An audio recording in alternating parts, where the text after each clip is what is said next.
Hello, beautifuls. I know this is probably strange attire to be having a video in, but I was coming back from the lake. And yes, it is wintertime here. I was doing an ice water plunge. And as I was walking back, a realization occurred to me that I needed to share here. And I didn't want to take the time to get dressed, to get ready, so here I am and here we are. So thank you so much for returning if you are a regular here, and if you're new, welcome. Just 1 second, I realize that heater is blowing and it might be really loud on the video, so just give me 1 second. Thank you for that. So, as some of you who know me personally know that I, at one point in my life, several points actually, was very ill. And it started when I was young. And I had a minor stroke in grade 12. And then the early part of my adulthood, I was really ill, and doctors couldn't seem to figure out what was wrong with me. And so they diagnosed me with fibromyalgia. And then things sort of calmed down. I still wasn't well, but I was definitely better.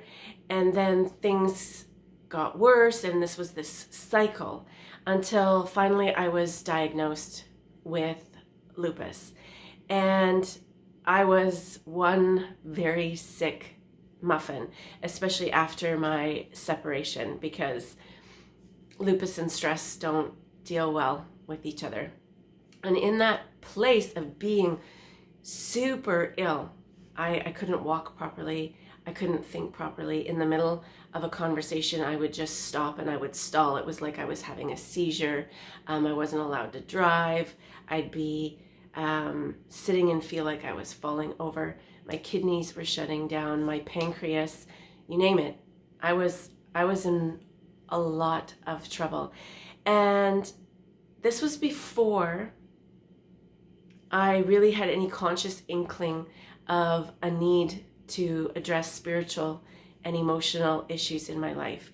However, the Lord works in mysterious ways, as they say, and the sickness really made me have to be still. Like, I couldn't do anything else. I was in so much pain. Just be still.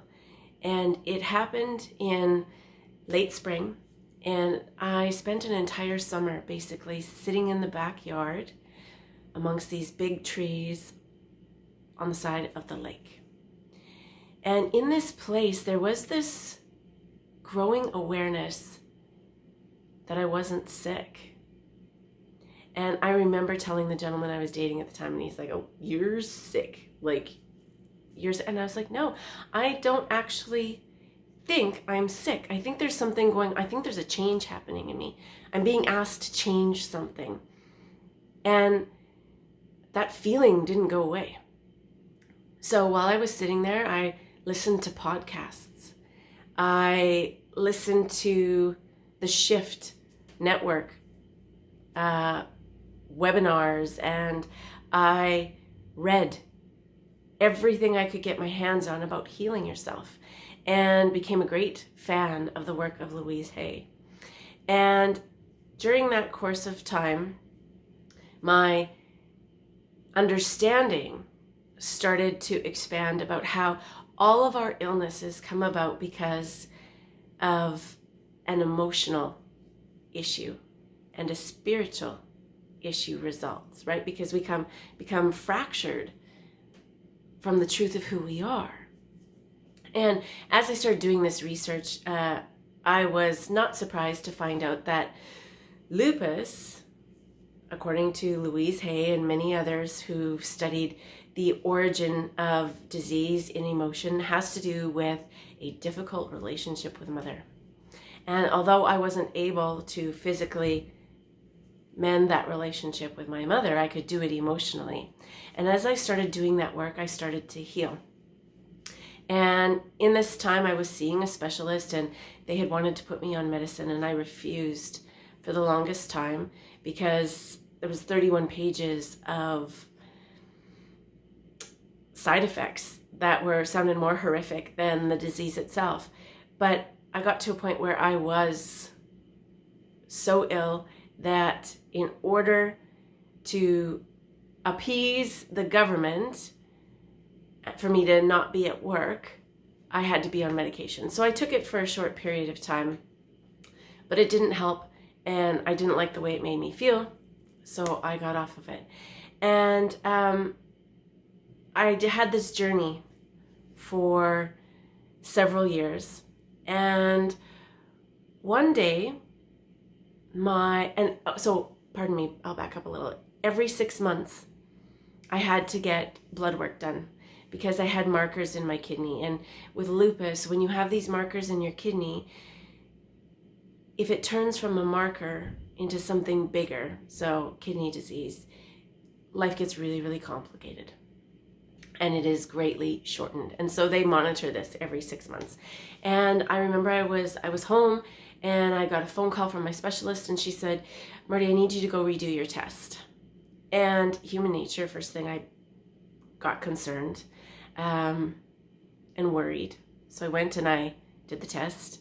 And 2 days later, she phoned me and she's like, I don't want to alarm you, but I think we've had a bad batch of tests. I need you to go do your test again. So I went in, did it again, and she called me and asked me to come see her. Now, she was a 5-hour drive away, but she wanted to see me that day. So my anxiety level went whoop, because I'm like, what is so important that she needs to see me today? But I went, and I was sitting in her office, and she came, and as she walked behind me to sit in her desk in front of me, she says, "What have you been doing?" And I'm like, "What do you mean?" And she says, "What have you been doing?" And I said, "I've been talking to and visualizing my body as well, along with meditating." And she says, "No, what have you been doing?" And I said, "That's what I've been doing. Why?"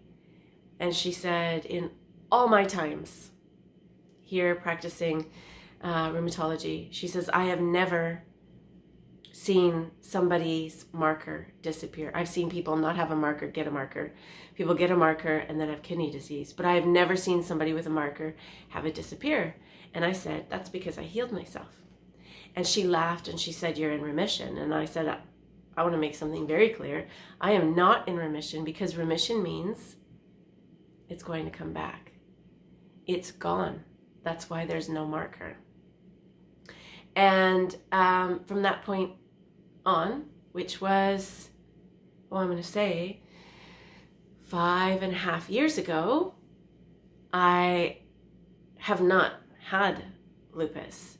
However, I have had a remaining issue. And a lot of people who get lupus have also Raynaud's disease.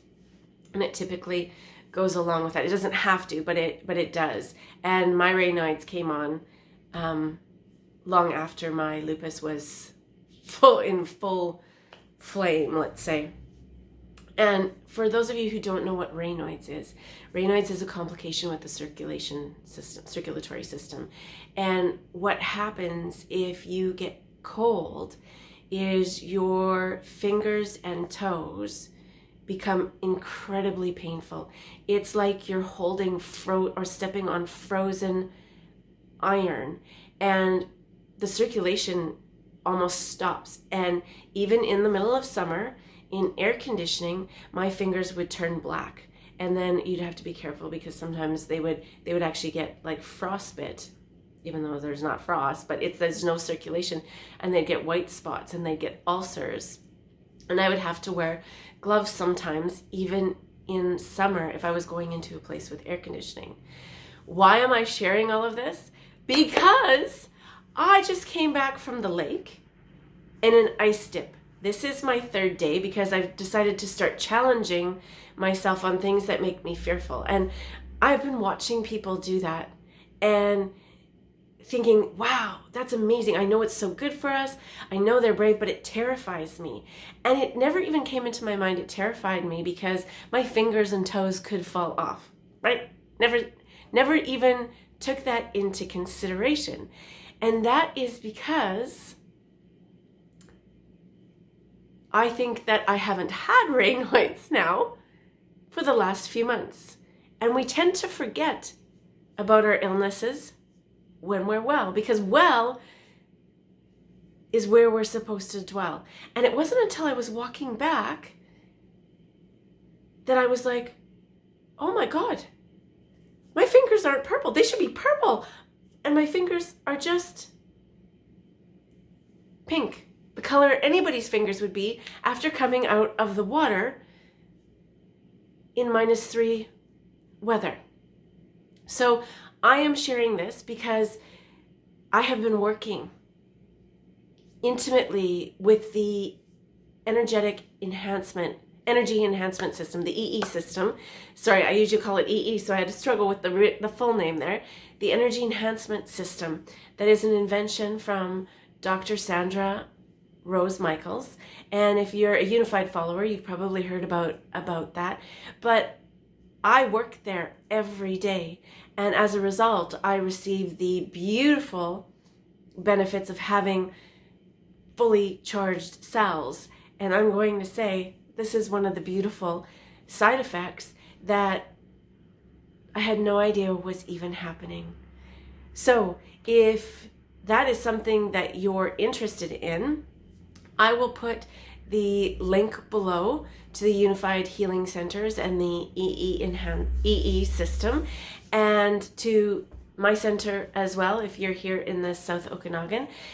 But we're living in a time where we're going through this powerful transformation, and in that place, as our consciousness rises, we need to be very conscious and mindful of the health of our body, and the energy enhancement system can help you do that. So thank you so much for being here, and until we speak again, please be well.